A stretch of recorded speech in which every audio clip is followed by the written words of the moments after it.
Hello, I'm Luke. I'm a senior paramedic practitioner. I'm here today in Tredegar, the town which inspired Aneurin Bevan to create the NHS, and I'd like to have a chat with some of the residents and see what they think of the service it provides. Have you had any treatment recently or needed anything? 38 years ago, I had a pituitary tumour removed. I've got to speak as I find I've never had any issues with any of the staff that I came in contact with. Like, I was having really bad palpitations and it was like really severe. I had an ambulance there and they literally rushed me out and they were like reassuring me because of my autism. I was like really panicking. And obviously you would think I'm dying, but they were like, you're fine. It's really good that they're quick. How do we get more ambulances, do you think?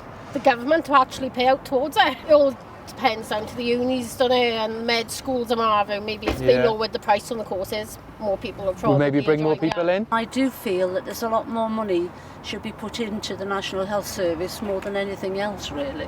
I mean, the jobs, some of the jobs are not very particularly nice what they do, and they go ahead and they do it. Would you be open to people applying for university or hiring staff from abroad? That don't bother me because it was a doctor from abroad that saved my daughter's life. So you had a good experience there with someone who was an immigrant, effectively, If they come over and they want to train and they speak the language, because that's a barrier between elderly people and them. I mean, I think it ought to carry on. They ought to be given the privileges to come over. The carers do a very good job.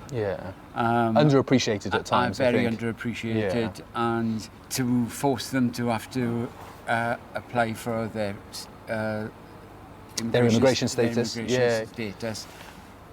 every 5 years seems a little bit over the top.